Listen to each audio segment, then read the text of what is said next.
Hello everyone, good afternoon.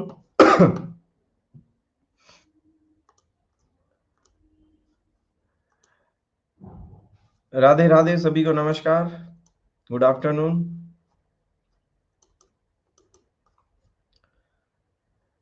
हाँ जी, good afternoon.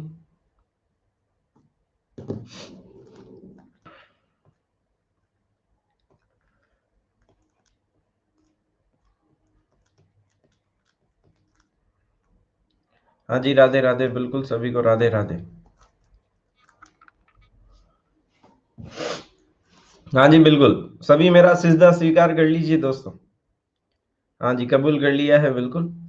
चलिए साथियों, आ जाइए, सभी स्लाइड पे आ जाइए और प्रारंभ करते हैं आज के हमारे सेशन को। मुगल साम्राज्य पर हम बात करने वाले हैं दोस्तों। निशा नमस्ते। हाँ बिल्कुल, भानु प्रताप आ गए हैं, पीके साहब आ गए हैं।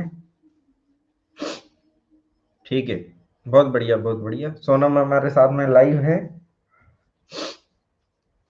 हाँ, सभी का कबूल कर लिया है। बस अब किसी की कोई बात नहीं होनी चाहिए। अब सभी ध्यान से सुनेंगे दोस्तों। सबसे पहली बात, आप में से जो भी विद्यार्थी अनअकैडमी के प्लस प्लेटफॉर्म को ज्वाइन करना चाहते हैं, रेफरल कोड आप यूज करें विशाल36। कुंभलगढ़ की दीवार को समर्पित ये हमारा रेफरल कोड डिस्काउंट के लिए, ध्यान रखिएगा। हाँ जी बिल्कुल।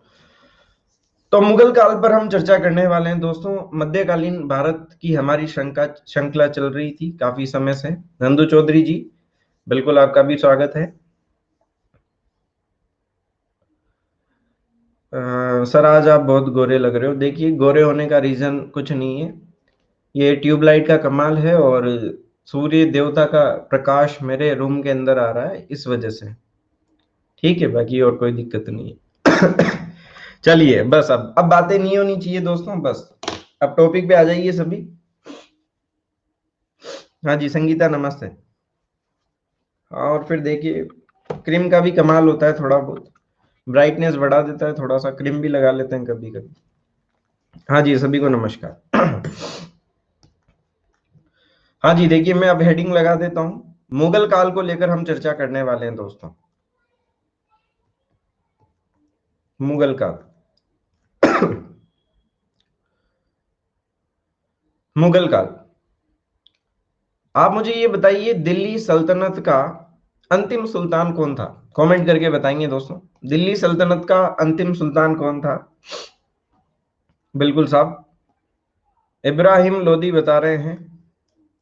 और इब्राहिम लोदी की मृत्यु कब हुई थी दोस्तों? आप सभी को पता है, 1526 में पानीपत के युद्ध में इसकी मृत्यु हो गई थी। ठीक है ना? दो शासकों के बीच में युद्ध हुआ था दोस्तों, बाबर और इब्राहिम लोदी। और मैंने कल कहानी आपको बता दी थी कि किस तरीके से बाबर की भारत में एंट्री होती है और 1526 में दिल्ली सल्तनत समाप्त होती है, लोधी वंश समाप्त होता है और एक नए वंश की स्थापना होती है।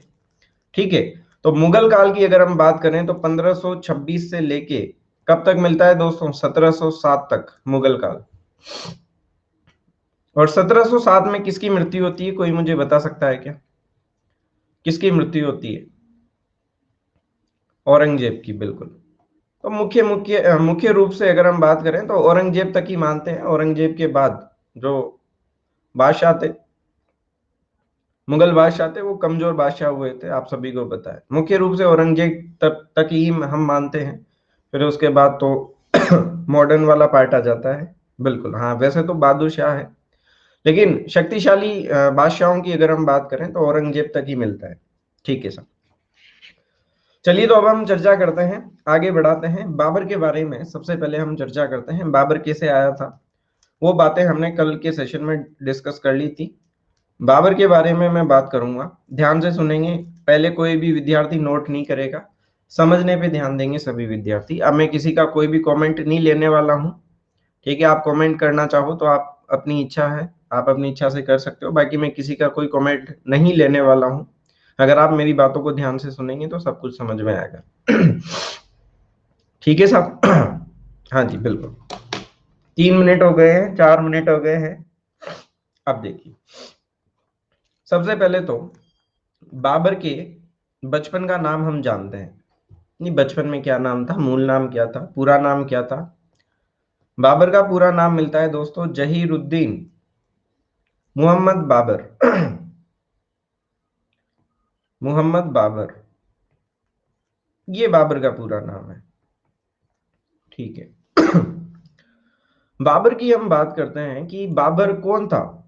थोड़ा सा इसके बैकग्राउंड के बारे में जानते हैं कि बाबर कौन था, कहां से आया था, क्यों आया था, कैसे क्या हुआ। देखिए, सबसे पहले मैं इसके पिता के बारे में आपको जानकारी देना चाहूंगा। बाबर के पिता कौन थे, समझना दोस्तों ध्यान से। बाबर के पिता का नाम था दोस्तों मिर्जा उमर शेख। ठीक है। फिर हम थोड़ा सा ये भी जान लेते हैं कि ये मिर्जा उमर शेख कौन थे। दोस्तों, ये जो मिर्जा उमर शेख थे, इनका संबंध किससे मिलता है, तुर्क से मिलता है। मिर्जा उमर शेख किसके वंशज में आते हैं, ये एक और बात मैं यहाँ पे लिख रहा हूँ दोस्तों। तैमूर, तैमूर का आप सभी ने नाम सुना होगा। तैमूर के या तैमूर का पांचवा वंशज, तैमूर का पांचवा वंशज। अच्छा, ये तो पिता की बात कर ली हमने। अगर मैं इसकी माता के बारे में बात करता हूं, बाबर की माता कौन थी। बाबर की माता का नाम था निगार खानम। ठीक है, कुतलुग निगार खानम, कुतलुग निगार खानम, ये कौन थी दोस्तों। इसके बारे में भी बात करते हैं। जो बाबर की माता थी कुतलुग निगार खानम, इसका संबंध किससे मिलता है, इसका संबंध मिलता है दोस्तों चंगेज खां से। चंगेज खां कौन साथियों, मंगोल। चंगेज खां कौन दोस्तों, मंगोल। चंगेज खां के वंशज की अगर हम बात करें तो चंगेज खां का 14वां वंशज,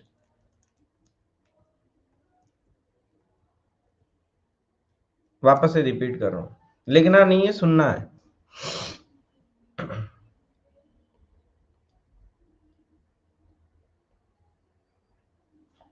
तैमूर, तैमूर तुर्क का, हाँ, तैमूर का पांचवा वंशज कौन है दोस्तों, मिर्जा उमर शेख। पांचवें वंशज में इनका जन्म होता है। और चंगेज खा की अगर हम बात करते हैं तो चंगेज खा का 14वां वंशज, उसमें एक महिला पुत्री का जन्म होता है जिसका नाम है कुतलुग निगार खानम। और फिर इन दोनों के सम्मिश्रण से किसका जन्म होता है दोस्तों, इन दोनों के सम्मिश्रण से बाबर का जन्म होता है। तो बाबर में तुर्कों का भी रक्त है और मंगोलों का भी रक्त है। ये पहली बात सभी को समझ में आई क्या दोस्तों, यस और नो। दोनों खतरनाक, खतरनाक है ना, तुर्क और मंगोल। ये दोनों मतलब एक तरह से हम ये बोल सकते हैं महत्वाकांक्षी वंश रहे हैं। तो और बाबर भी महत्वाकांक्षी शासक था, आप सभी को पता है। पहली बात सभी को समझ में आ गई, यस और नो। पिता कौन है, माता कौन है, और मंगोल प्लस तुर्क, दोनों के रक्त का सम्मिश्रण है बाबर। अच्छा जी। अगली बात पे चर्चा करता हूं दोस्तों, बाबर के जन्म के बारे में मैं बात करता हूं।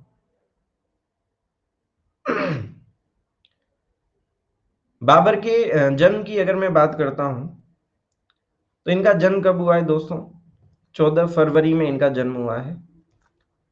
1800, 14 फरवरी, 1800 कहां से आ गया, मजाक कर रहा हूं मैं। 14 फरवरी 1483 बाबर का जन्म हुआ दोस्तों। कहां पे हुआ, फरगना में हुआ था बाबर का जन्म।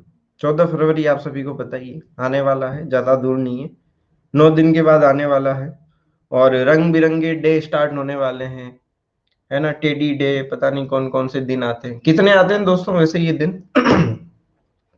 कब से चलेगा ये, हाँ, ये 7 दिन तक चलेगा ये। ठीक है, हाँ जो भी है, खैर चलिए जो भी है। हम्म, तो यहां तक की उम्मीद है मेरी बात आप सभी को समझ में आ गई होगी कि माता कौन है, पिता कौन है, बाबर कौन है, जन्म कहाँ हुआ। तो इनको पहले नोट कर लेते हैं दोस्तों, जो भी बातें मैंने आपको लिखवाई है। फिर एक एक बात पर हम चर्चा करेंगे, पहले इंट्रोडक्शन लिख लेते हैं थोड़ा सा इनका।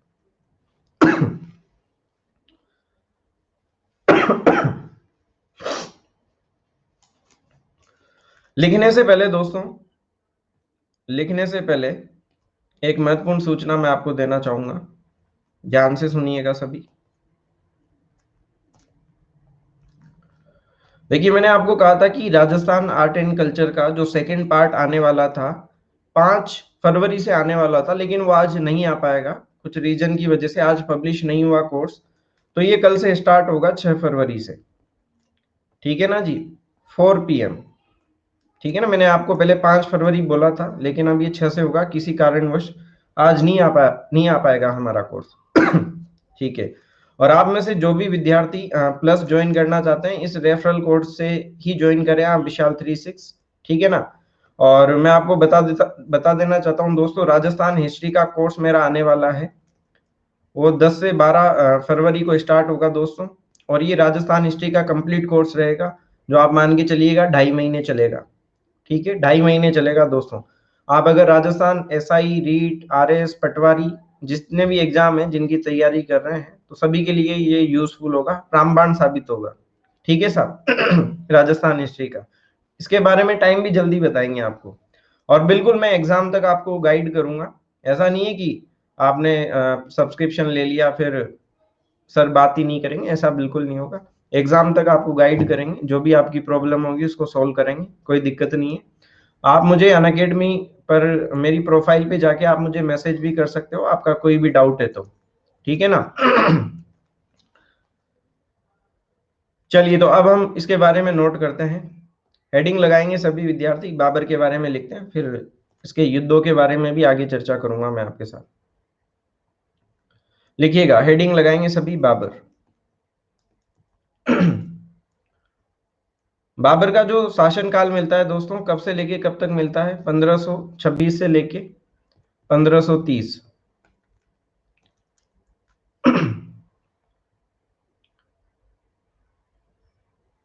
आंसर राइटिंग सीखनी हो तो उसमें क्या दिक्कत आ रही है दुष्यंत? आंसर राइटिंग में पहले आपकी अगर टॉपिक पर समझ डेवलप हो जाती है तो उसमें तो मेरे ख्याल से कोई दिक्कत नहीं है, मेंस के लिए बिल्कुल। इसका देखिए, एक ही तरीका है, जब तक आप अपने हाथों से उत्तर नहीं लिखोगे, रोजाना 7-8 प्रश्नों के उत्तर अपने हाथों से नहीं लिखोगे, तो दुनिया का कोई सा भी टीचर आपको नहीं सिखा सकता। आंसर राइटिंग कोई नहीं सिखाता, ये आपको खुद को सीखना पड़ेगा। बाकी कुछ इंपॉर्टेंट बातें हैं, उनको आप ध्यान में रख के आंसर लिख सकते हो। ठीक है ना।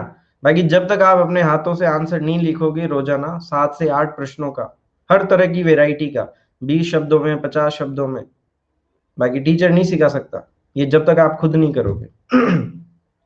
क्वेश्चन कहाँ से लाएं, इस पे भी मैं बात कर लेता हूँ। क्वेश्चन अगर आप देखना चाहते हैं तो हमारे आरबीएससी की बुक्स उठाइए, आरबीएससी की बुक उठाइए, और उसके पीछे आपको बहुत सारे क्वेश्चन मिलेंगे, लघुरात्मक क्वेश्चन मिलेंगे, निबंधात्मक क्वेश्चन मिलेंगे। यस और नो? 9th 6 से लेकर 12th तक की किताबें उठाइए, बहुत बढ़िया बढ़िया चीजें मिलेगी आपको उसमें। प्रीवियस ईयर के क्वेश्चन पेपर देखिए, किस तरह के प्रश्न एग्जाम में आ रहे हैं। समझ में आ गई क्या बात? लेकिन दोस्तों, आंसर आप कब लिख पाओगे? जब पहले आपके माइंड में पिक्चर तो क्लियर होनी चाहिए ना। अब एक बात बताइए दोस्तों, मैं एक सवाल आपसे पूछता हूँ, एक क्वेश्चन मैं आपको दे रहा हूँ, फिरोज शाह तुगलक के बारे में 20 शब्दों में आप उत्तर लिखिए। अब बताइए दुष्यंत, आप लिख सकते हो या नहीं लिख सकते? फिरोज शाह तुगलक के बारे में 20 शब्दों में आंसर लिखना है आपको। नहीं लिख सकते क्या आप? बताइए, उसका जन्म कब हुआ, शासनकाल कब हुआ, और उसके महत्वपूर्ण कार्यों का उल्लेख कर दीजिए फटाफट से, क्योंकि हमारे पास लिमिट है, 20 शब्दों में ही लिखना है। तो शासनकाल लिखो, और उसके जो महत्वपूर्ण कार्य हैं, भाई नहरें बनवाई, दास का वो विभाग बनाया, बेरोजगारों के लिए किया, और जो भी इंपॉर्टेंट बातें उनके बारे में जिक्र कर लो बस। और क्या, क्यों नहीं लिख सकते? तो जब आप खुद करोगे ना ये कार्य, तभी संभव हो पाएगा दोस्तों। टीचर तो 1-2 क्वेश्चन की प्रैक्टिस करवा देगा, बाकी आप खुद करिए, बहुत अच्छा लगेगा, आपका कॉन्फिडेंस बढ़ेगा। चलिए साहब, आगे बढ़ते हैं। हाँ, और उसमें अच्छे शब्दों का प्रयोग करना पड़ेगा आपको, जिससे आपका उत्तर सुंदर लगे। गागर में सागर भरना पड़ेगा आपको। ऐसा नहीं है कि 20 शब्दों में उत्तर आपसे पूछा जा रहा है, आप उसको 35 शब्दों में दे रहे हो, तो फिर वो नेगेटिव होगा आपके लिए इंप्रेशन। ये होता है 20 से 22 हो जाए, 23 हो जाए, चल जाएगा, कोई दिक्कत नहीं है। ये नहीं कि 35 शब्दों में उत्तर दे रहे हो, फिर वो सही नहीं है। क्योंकि हम ग्रेजुएशन के एग्जाम नहीं दे रहे, वहां पे आपको पॉइंट की बात करनी पड़ेगी, है ना, पॉइंट से लिखना पड़ेगा आपको, जो पूछा गया है वही उत्तर लिखिए, सटीक उत्तर दीजिए, शब्दों की लिमिट को ध्यान में रखना पड़ेगा, बिल्कुल बिल्कुल। ठीक है साहब, हाँ सीधी बात, नो बकवास। 15 वर्ड कर दिए, मैं एक उदाहरण दे रहा हूं तनुश्री, एक उदाहरण दे रहा हूं मैं चलिए साहब, अब बाबर के बारे में चर्चा करते हैं। अब देखिए, एक एक बात और बता देता हूं मैं आपको, जैसे आप अपना उत्तर कैसे अलग बना सकते हो, उस पर भी बात करते हैं। आप अपना उत्तर मतलब डिफरेंट कैसे बना सकते हो, जैसे महाराणा प्रताप के बारे में प्रश्न आता है, महाराणा प्रताप, कि महाराणा प्रताप जी के बारे में, मतलब इनका परिचय देना है आपको, कि महाराणा प्रताप का जन्म कब हुआ है, इनके बारे में कल्पना करो, 50 शब्दों में आपको उत्तर देना है अब जैसे महाराणा प्रताप का जन्म कब हुआ था दोस्तों, ये बात पूरी दुनिया लिखेगी दोस्तों, कब हुआ था दोस्तों, कमेंट करके बताओ, महाराणा प्रताप का जन्म कब हुआ था, पूरा बताइए ना यार। 1540 बता रहे हैं, बिल्कुल नंदू चौधरी सही बता रहे हैं, 9 मई 1540। अब ये बात तो बच्चा बच्चा लिखेगा ना कि महाराणा प्रताप जी का जन्म 9 मई 1540 को हुआ है, लेकिन आप अलग करना चाहते हैं तो ब्रैकेट में महाराणा प्रताप की जन्म की तिथि भी नोट करिए आप, कि महाराणा प्रताप जी का जन्म कौन सी तिथि को हुआ था, ये बात आपको भीड़ से अलग करेगी दोस्तों। समझ रहे हो क्या मेरी बात को, ब्रैकेट में तिथि भी लिखिए, आप मेंशन करिए, तो जब आपकी कॉपी चेक होगी तो उसको समझ में आएगा कि नहीं नहीं, बंदे को कल्चर का भी नॉलेज है। समझ रहे हो ना समझ में आ गई बात, ठीक है।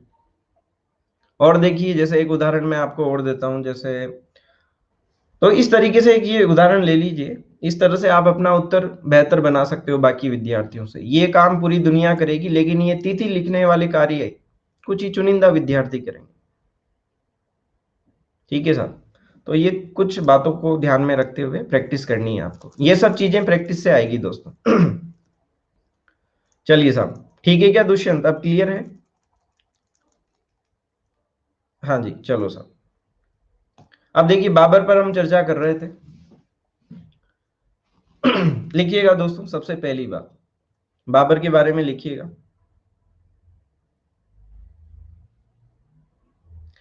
इसका नाम लिखिएगा, इसका मूल नाम क्या मिलता है, सबसे पहले इसका नाम लिखेंगे दोस्तों, जहीरुद्दीन, जहीरुद्दीन मोहम्मद बाबर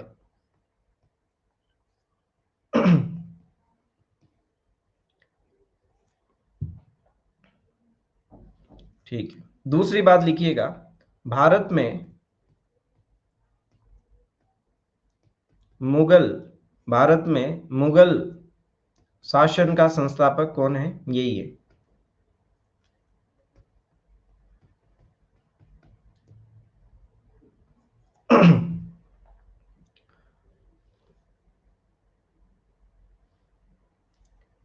थर्ड नंबर पे लिखिएगा दोस्तों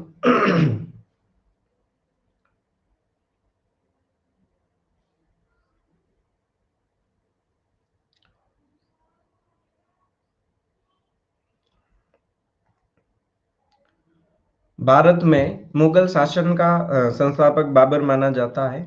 बाबर का जन्म कब हुआ था दोस्तों, बाबर का जन्म हुआ था 14 फरवरी को, और 19 पे कैसे जा रहा हूं मैं आज, 1900 में पता नहीं क्या प्रॉब्लम है, कब हुआ था दोस्तों, 1483 को हुआ था। कहाँ हुआ था, ये भी लिखिएगा दोस्तों जो जन्म हुआ था ट्रांस ऑक्सियाना के फरगना में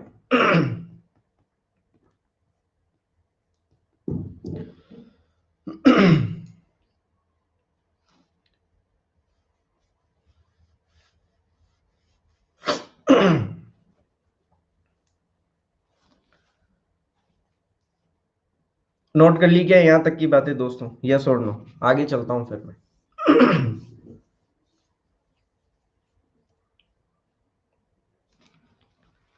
चलिए ठीक है, अगली बात नोट करेंगे, अगला लिखिएगा, बाबर के पिता के बारे में लिखिएगा। पिता कौन है? मिर्जा उमर शेख।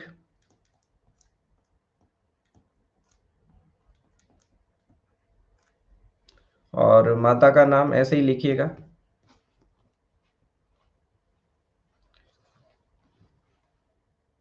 माता का नाम मिलता है कुतलुग निगार खानम।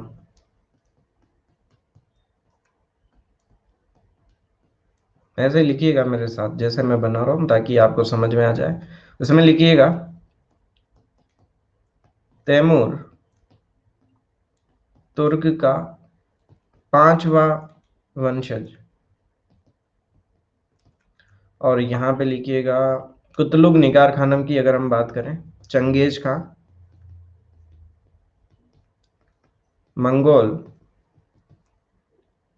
14वां वंशज। और फिर बाबर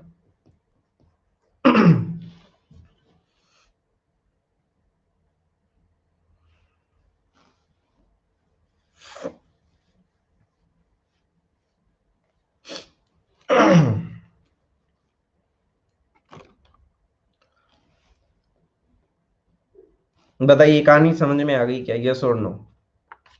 अब मेरी बात ध्यान से समझना, ध्यान से सुनेंगे सबसे पहले, फिर मैं नोट करवाऊंगा आपको। ये हैं दोस्तों बाबर।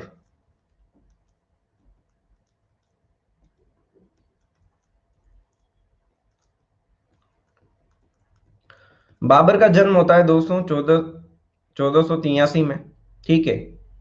और 11 वर्ष की उम्र में, 11 वर्ष की उम्र में, मतलब कि 94 में, सीधी सी बात है। बाबर का क्या होता है दोस्तों? राज्याभिषेक होता है।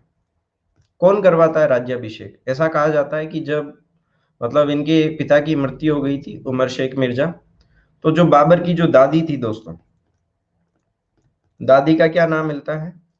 हाँ, दादी का नाम मिलता है एहसान, एहसान दौलत बेगम। तो इनकी जो दादी थी, इन्होंने इनका राज्याभिषेक किया था। कहीं पे ये एहसान एहसान ऐसे भी मिलेगा, कहीं पे एहसान ऐसे भी मिल सकता है, कोई टेंशन वाली बात नहीं, ठीक है ना। तो 11 वर्ष की उम्र में इनका क्या हो गया था दोस्तों? राज्याभिषेक हो गया था बाबर का, ठीक है। लिखिएगा, अगली बात लिखिएगा।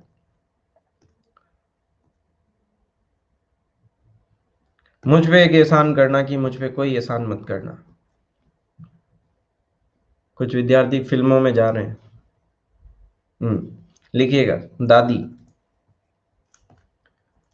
एहसान दौलत बेगम। हाँ जी निहारिका, गुड आफ्टरनून। एहसान दौलत बेगम, ठीक है ना। कहाँ पे कहीं पे ये एहसान भी मिल सकता है, ठीक है ना। ये कौन सी मूवी का है ऐसे? मुझ पे एक एहसान करना कि मुझ पे कोई एहसान मत करना। बॉडीगार्ड मूवी का है ना? बॉडीगार्ड, हाँ बॉडीगार्ड, ठीक है। सलमान भाई का गाना है। हम्म, ठीक है सब ठीक है। लवली क्या नाम रहता है उसका? यही रहता है ना मूवी में, क्या नाम रहता है? हाँ लवली सिंह रहता है। हाँ ठीक है सब। देखिए, मैं सलमान भाई का नाम पूछ रहा हूँ, कुछ विद्यार्थी छाया का नाम ले रहे हैं। अरे मैं नायक का नाम पूछ रहा हूँ, नायिका का नाम नहीं पूछ रहा। यही प्रॉब्लम आती है, अगर आरएस के मेंस में ऐसे करके आओगे ना, तो फिर जीरो मिलेगा वहां पे। वो पूछ क्या रहा है, आप क्या बता रहे हो? ऐसे मत करना, ऐसी गलती मत करना। नायक पूछ रहा है तो नायक का ही नाम लिखना है, उसके पापा का, उसकी मम्मी का, उसकी बहन का, नायिका का नाम नहीं लिखना है। क्योंकि लिमिटेड शब्दों को सीमा में बांधना है हमें। चलिए आगे बढ़ते हैं। दादी हो गया, एहसान दौलत बेगम हो गया, ठीक है। इसके बाद दादा का नाम भी लिखना चाहते हो क्या? चलो रहने दो, दादा का नाम रहने दो। आगे बढ़ते हैं दोस्तों, अगली बात लिखिएगा। पिता की मृत्यु के बाद,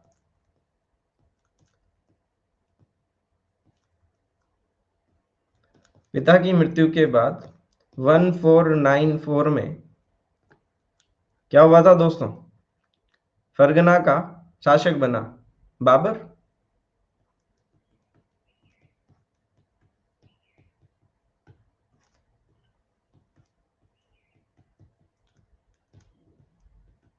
और राज्याभिषेक किसने किया था दोस्तों, ये बात सबसे इंपॉर्टेंट है, पूछा जा चुका है परीक्षा में, लिखिएगा। दादी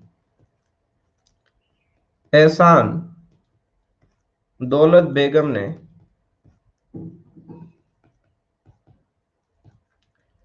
बाबर का राज्याभिषेक किया।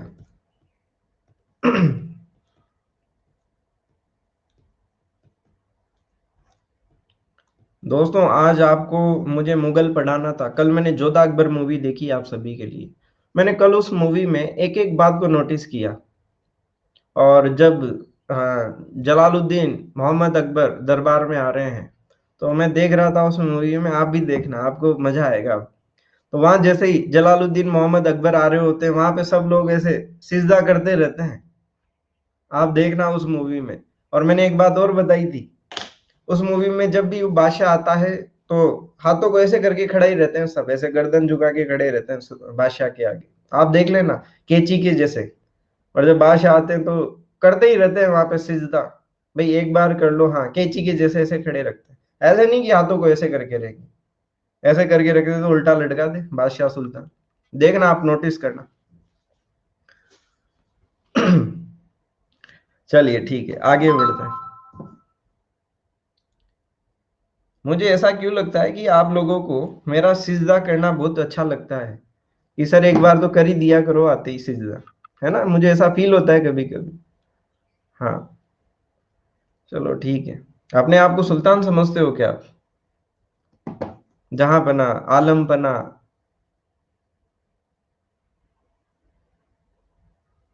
चलिए ठीक है, लिख लिया यहां तक, आगे चलते हैं, अगली बात लिखिएगा दोस्तों।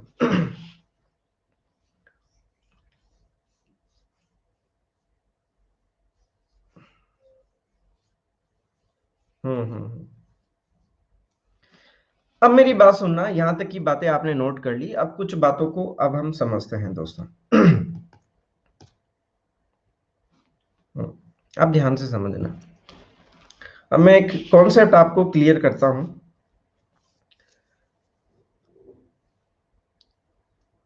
देखिए हम सभी की बात करते हैं, मान लीजिए ये बाबर है,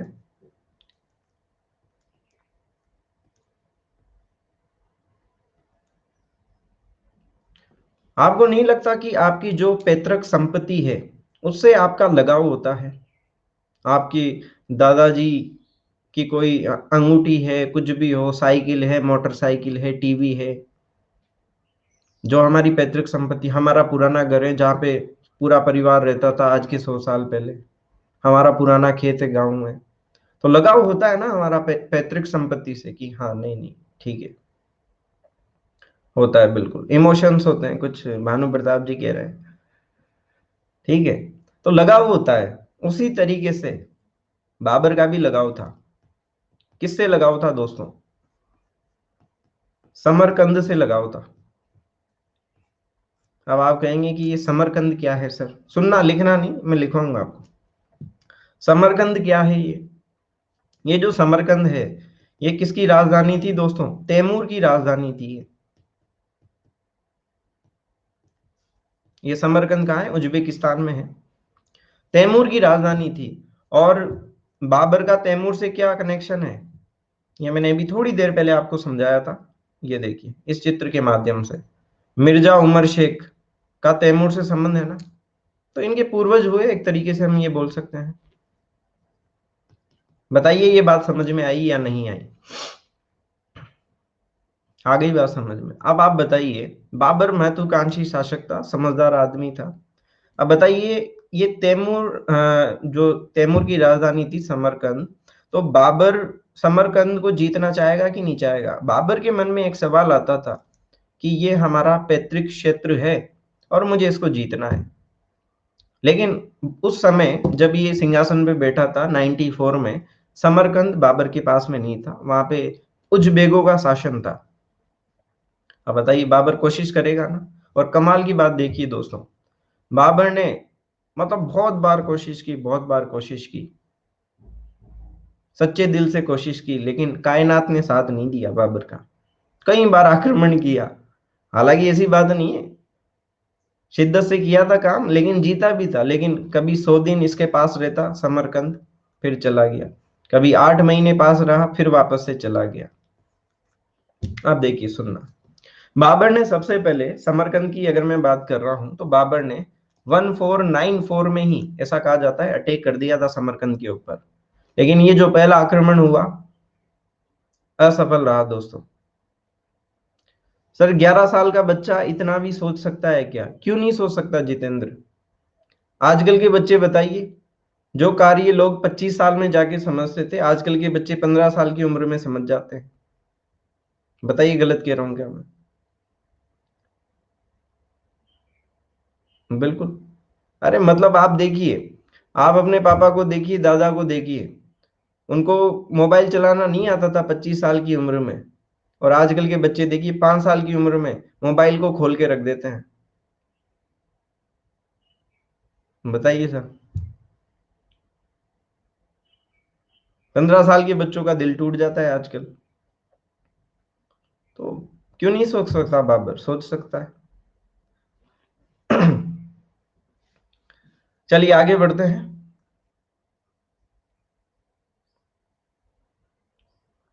देखिए पॉइंट पे आते हैं वापस। हाँ तो 1494 में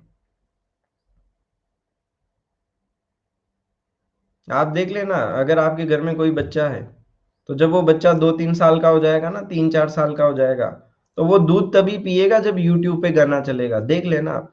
बताइए आप।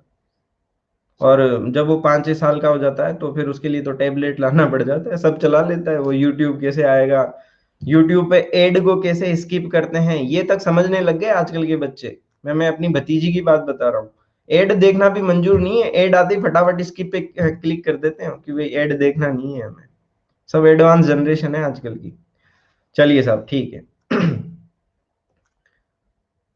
हाँ आप टॉपिक पे आ जाइए यार, आप भटका देते हो टॉपिक से, बिना मतलब की बातें मत किया करो।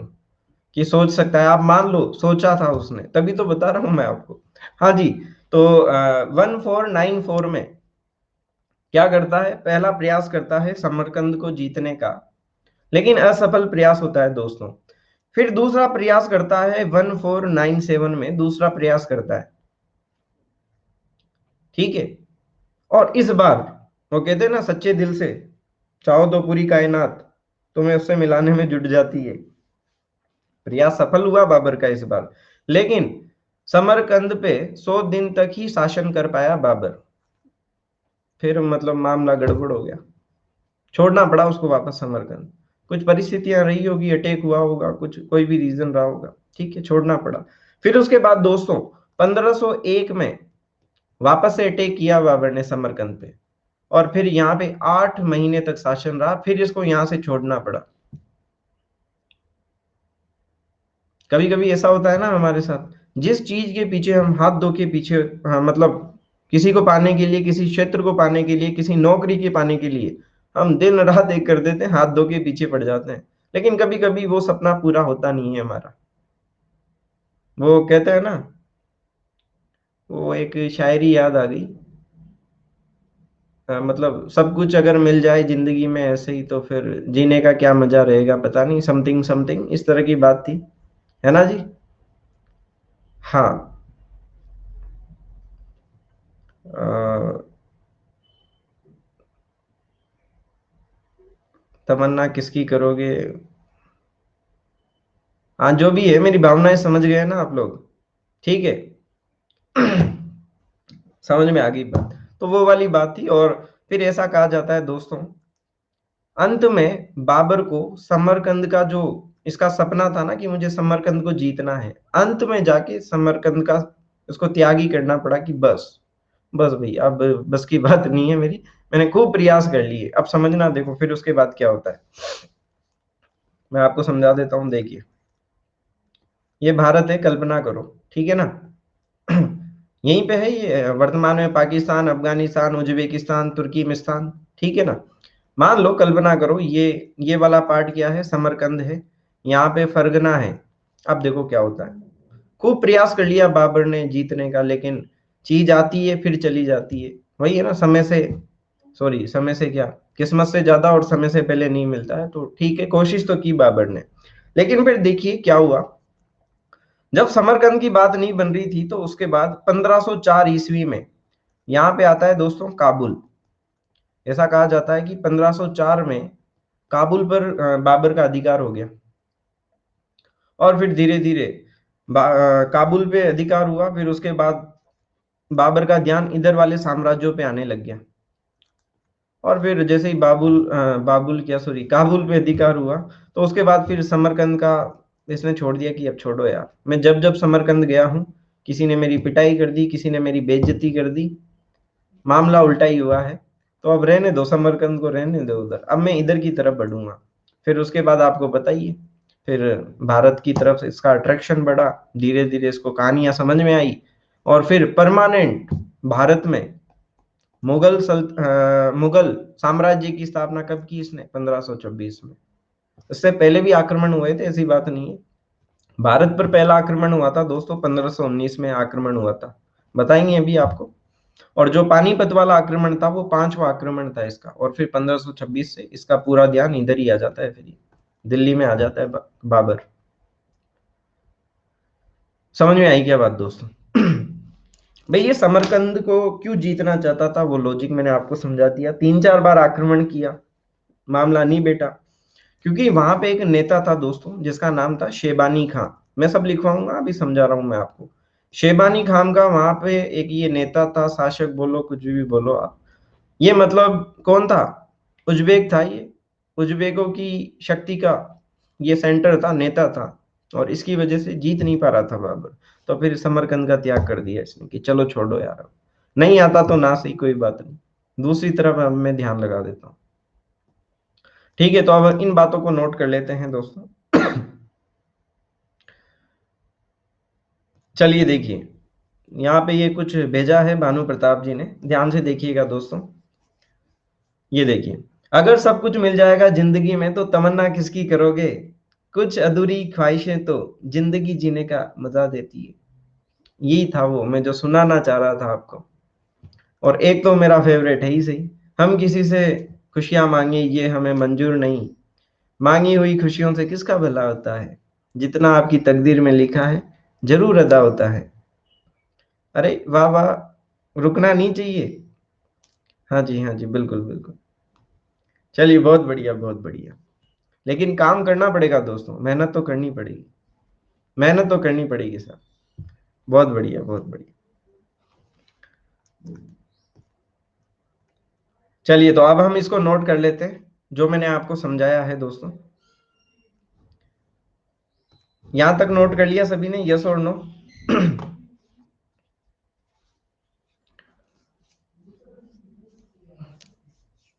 देखिए, विद्यार्थी कह रहे हैं कि सर सिजदा करो, सही बात है। ठीक है, चलिए इसके आगे लिखेंगे दोस्तों सभी विद्यार्थी, बस अब ज्यादा शायरी में डूबना नहीं है। हाँ जी, अगली बात लिखेंगे दोस्तों, लिखिएगा समरकंद। समरकंद ये उज्बेकिस्तान में है, ठीक है।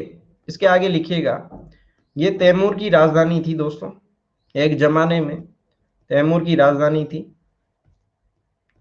और इसके आगे लिखेंगे सभी विद्यार्थी, अतः बाबर अपने पैतृक क्षेत्र को प्राप्त करना चाहता था, या क्षेत्र को जीतना चाहता था, प्राप्त करना चाहता था। और इसको जीतने के लिए इसने क्या किया दोस्तों? कई बार आक्रमण भी किए, लिखिएगा। समरकंद को जीतने का पहला प्रयास, शकरकंद मत कर देना दोस्तों। हाँ जी, कुबेर गुड आफ्टरनून, यूके से लाइव हैं। समरकंद,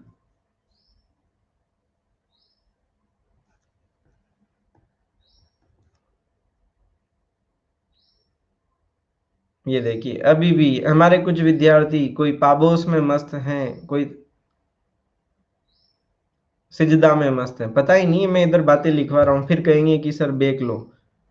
ऐसा नहीं, खींचना नहीं है, मजाक मजाक की जितना ही हमें करना है। ऐसा नहीं कि आप उसको पूरी क्लास में ही, आप चाहते हो क्या आप किसी को जिंदगी भर ऐसे सिजदा करते रहोगे? आप नहीं चाहते कि लोग आपको सिजदा करें? बताइए। यही सिचुएशन हो जाएगी अगर नौकरी नहीं लगी तो फिर सिजदा करना पड़ेगा पूरी जिंदगी।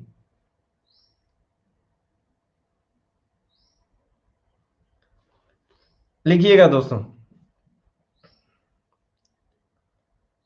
हाँ, बात कर रहा था मैं समरकंद के पहले प्रयास की, तो लिखिएगा समरकंद को जीतने का प्रथम प्रयास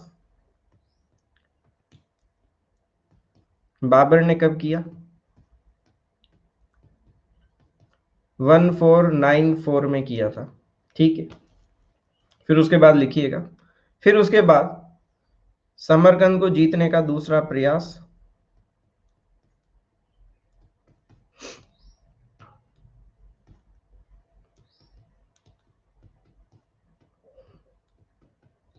1497 में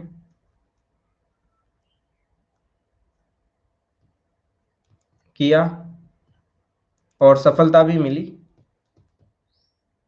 सफलता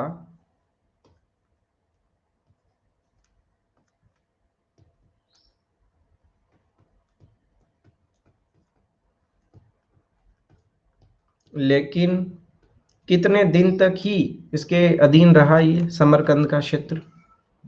लेकिन दोस्तों यहाँ पे 100 दिन तक ही ये शासन कर पाया, 100 दिन तक, केवल 100 दिन तक।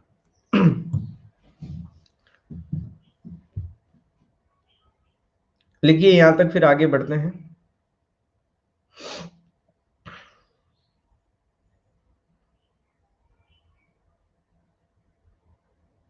ठीक है, उसके बाद इसी में अगली बात लिखिएगा, आगे इसी में लिखिएगा। और फिर उसके बाद समर मतलब 100 दिन तक शासन रहा, फिर इसके हाथ से चला गया ये। फिर उसके बाद लिखिएगा समरकंद पर फिर से 1501 में सफलता हासिल की, लेकिन 8 महीने तक ही शासन रहा।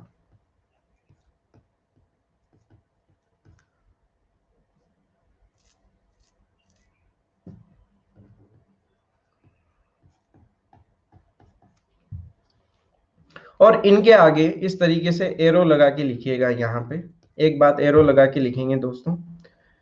भाई समरकंद पर बार बार सफल होके भी असफल क्यों हो रहा था बाबर, उसका मुख्य कारण लिखिएगा। मुख्य कारण में लिखिएगा क्या कारण है? शेबानी शेबानी खां के नेतृत्व में उठती हुई उज़्बेकों की शक्ति।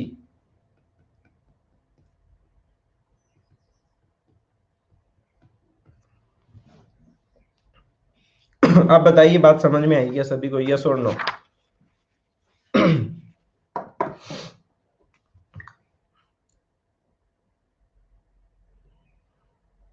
अब जो भी मैंने समझाया था मेरे ख्याल से ऐसी कोई बात नहीं है कि आपको समझ में नहीं आई होगी। अगर आपने ध्यान से सुना होगा तो सब कुछ समझ में आएगा।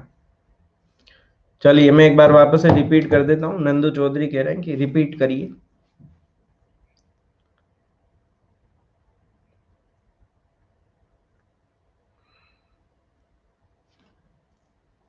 देखिएगा, यहां से हमने बाबर को स्टार्ट किया था। 1526 से लेके 1530 जहीरुद्दीन मोहम्मद बाबर मुगल शासन का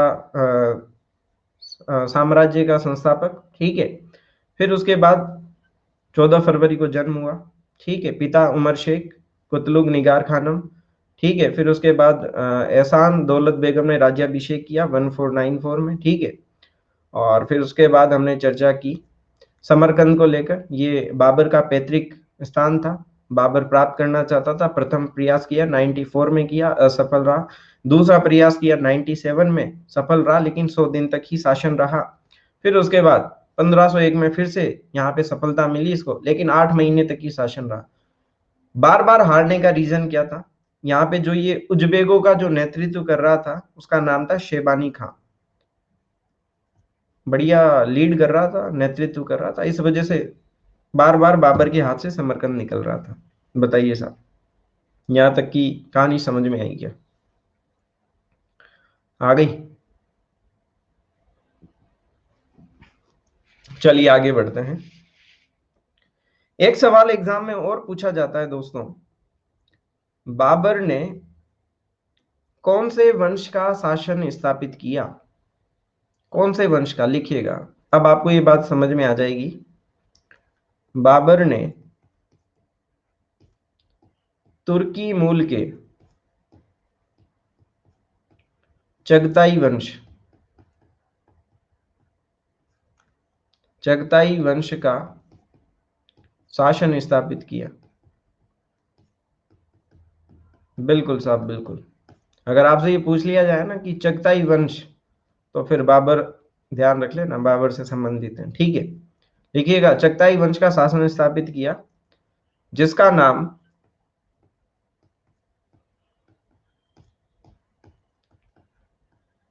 चंगेज खां के द्वितीय पुत्र के नाम पर रखा। अब आपको पता लग गया ना चंगेज खां कौन है, चंगेज खान कौन है। ये देखिए, ये रहा चंगेज, ये रहा चंगेज। नोट करो साहब।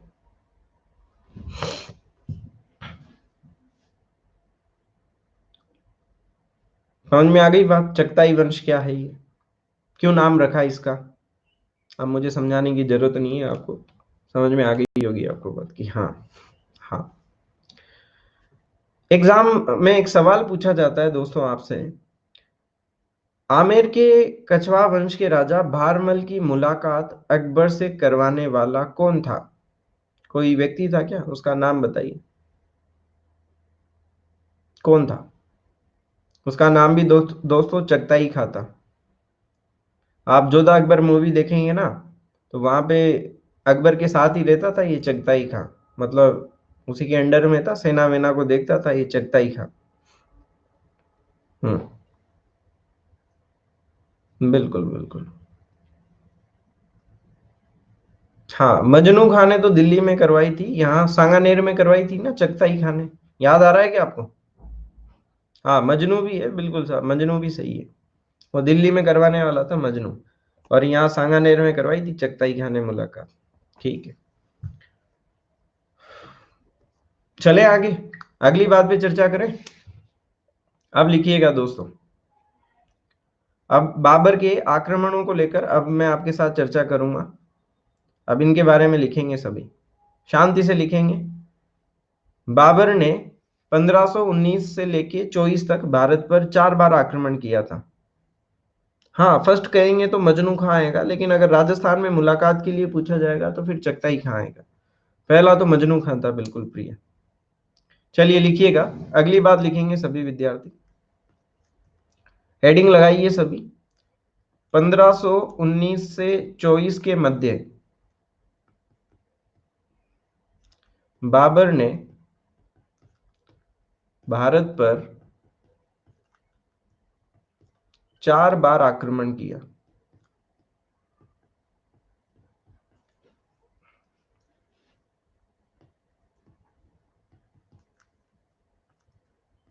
लिख लीजिए, इनके नाम लिखिएगा। 1519 में बाजोर व भेरा पर आक्रमण किया इसने। बाजोर और भेरा पर आक्रमण, हाँ वही भेरा किला। ठीक है, अगली बात लिखेंगे दोस्तों, और यहीं पे एक बात लिखिएगा, इसी में लिखिएगा, भेरा के किले किले को जीतने के लिए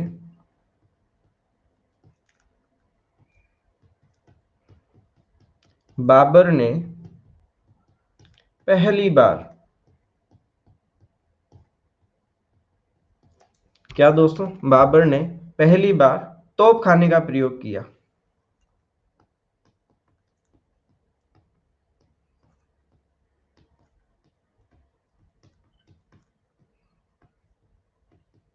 लिखो पहले, सब समझेंगे। सब बताएंगे। तुलगमा क्या है, इनको नोट करिए पहले आप, बढ़िया बढ़िया नोट्स बनाइए। सेकंड नंबर पे मैं बात करता हूं, लिखिएगा 1520 में सियालकोट पर आक्रमण।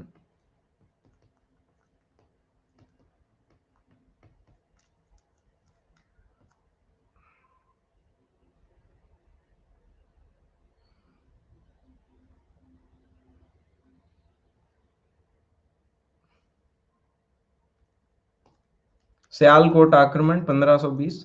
थर्ड नंबर पे लिखिएगा दोस्तों, यूसुफ जाइयों पर आक्रमण।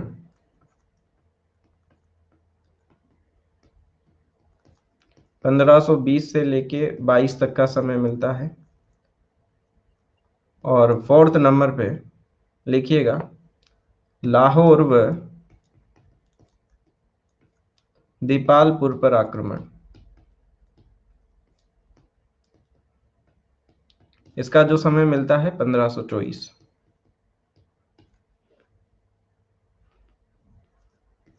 चारों बातों को लिखिए।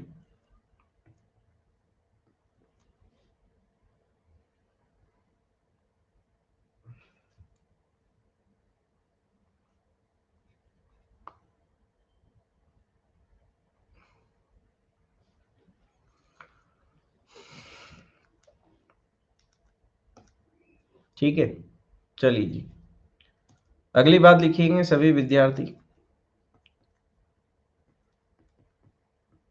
बाबर द्वारा भारत में लड़े गए प्रमुख युद्ध।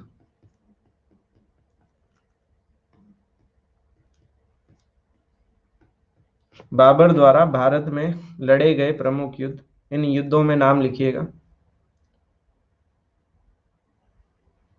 पाकिस्तान में ही है, अभी पाकिस्तान में। ठीक है ना, इनके नाम याद रखो आप, टेंशन मत लो, आपसे कोई लोकेशन नहीं पूछेगा। बाजोर और भेरा पर आक्रमण, ठीक है ना, क्योंकि ये उस टाइम तो भारत का ही पार्ट था ना। मैंने यही तो लिखा है कि भारत पर आक्रमण हुए। आपसे ये नहीं पूछेगा कोई भी कि अभी कहाँ पे आते हैं ये, ठीक है ना, भारत के ही क्षेत्र से ये लिखिएगा पहला। थर्ड वाला रिपीट करें, यूसुफ जाइयों पर आक्रमण 1520-22 में। ठीक है, लिखिएगा अगली बात, लिखिएगा लड़े गए प्रमुख युद्ध कौन से हैं। पानीपत का युद्ध, पानीपत का युद्ध आप सभी को पता ही है, 1526 में लड़ा गया था ये। ठीक है, दूसरा लिखिएगा खानवा का युद्ध, कब हुआ था, बच्चा बच्चा जानता है, खानवा का युद्ध 1527 में हुआ था। ठीक, उसके बाद लिखिएगा चंदेरी का युद्ध। पहले इनको लिख लो, मैं डिटेल से आपको समझाऊंगा अभी ये युद्ध कैसे हुए थे, कहाँ हुए थे, कौन लड़े थे, क्यों हुए, सब बताएंगे। इनकी डेट लिखिएगा आप पहले, 1528। और फोर्थ नंबर पे लिखिएगा घाघरा का युद्ध,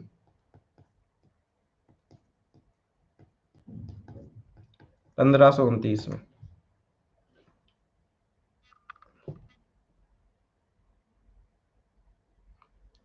एग्जाम में दोस्तों युद्धों का क्रम भी पूछ लिया जाता है आपसे, याद है ना आपको, तो वहां पे ये काम आएगी बातें, सब बताएंगे, इनको डिटेल से करेंगे चर्चा अभी।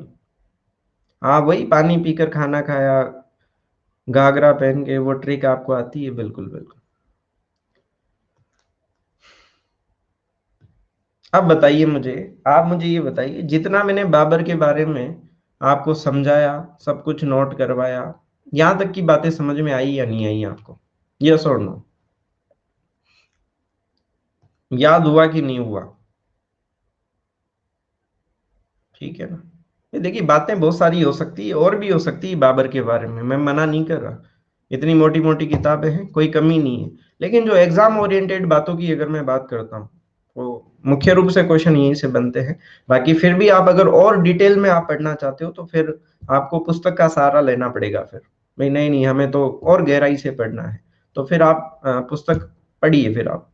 बाकी मुख्य रूप से जो जो बातें मिलती हैं वो मैंने आपको नोट करवा दी है।